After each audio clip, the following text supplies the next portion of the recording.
Hello guys, welcome to the brain spot engineering students के लिए website है जो कि हर एक इंजीनियरिंग स्टूडेंट को हैंड रिटन सिंप्लीफाइड मटेरियल, उसके साथ साथ हर एक टॉपिक के वीडियो और उसकी रेफरेंस बुक भी प्रोवाइड करता है। आई होप आपने वेबसाइट विजिट की हो। अगर अभी तक नहीं किए तो please check it out. Let's see today's topic, stop and wait protocol.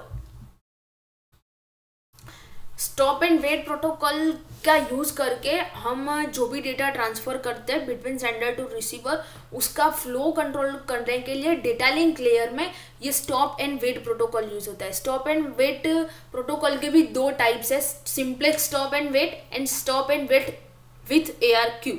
Let's see simplex stop and wait.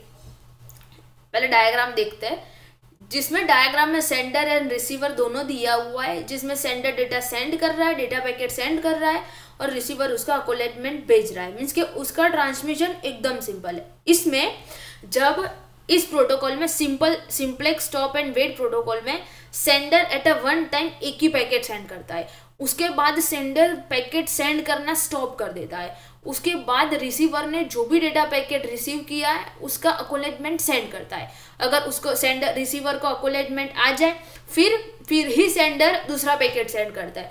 Means sender को वन पैकेट सेंड करने के बाद स्टॉप हो जाना है और वेट करना है किसका, रिसीवर के अकोलेटमेंट का। इसीलिए ये यूनिडायरेक्शनल में परफॉर्म होता है। At a time only one device can transmit the data.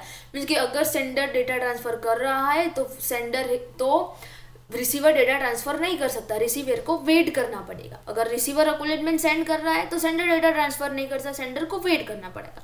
इसीलिए इसका वर्किंग बिल्कुल सिंपल है। यहाँ पे यही लिखा है कि eight a one time unidirectional transmission flow, sender can send the one data packet at a time, sender have to receive data packet acknowledgement from the receiver. Let's see next, stop and wait with ARQ। Stop ये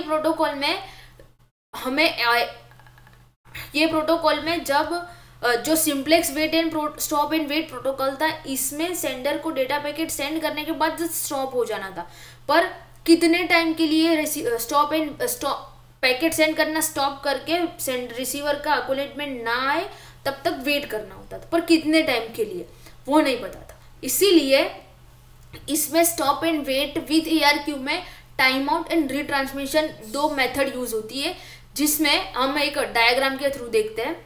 ये diagram है जिसमें sender and receiver के बीच में data transfer हो रहा है, जिसमें फर्स्ट सेंडर ने डेटा वन पैकेट भेजा पर रिसीवर ने उसका अकोलेटमेंट भेजा पर वो लॉस हो गया। मीन्स कि वो सेंडर तक पहुंचा ही नहीं, इसीलिए डेटा वन पैकेट का अकोलेटमेंट सेंडर को मिला ही नहीं। ओके, उसके बाद टाइम आउट हो गया। टाइम आउट मीन्स ये प्रोटोकॉल में एक टाइम डिफाइन होता है, जैसे कि 2 सेकेंड 3 सेकेंड एग्जाम्पल के तौर पे है।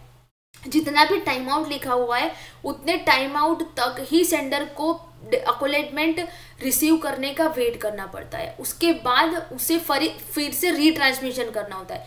इफ देखिए यहाँ पे सेंडर ने डेटा वन पैकेट भेजा पर रिसीवर ने उसका अकोलेटमेंट भेजा तो सही, पर वो सेंडर को रिसीव नहीं हुआ, इसीलिए सेंडर के पास तो उसका अकोलेटमेंट आया ही नहीं, इसीलिए उसका सेंडर को टाइम आउट तक वेट करना पड़ेगा। टाइम आउट कंप्लीट हो गया, उसके बाद सेंडर को वही पैकेट को फिर से रीट्रांसमिट करना पड़ेगा, उसके बाद उसको उसका अकोलेटमेंट मिल जाएगा। लेट्स सी, यहाँ पे यही लिखा है, time out, sender can wait receiver acknowledgement in this method.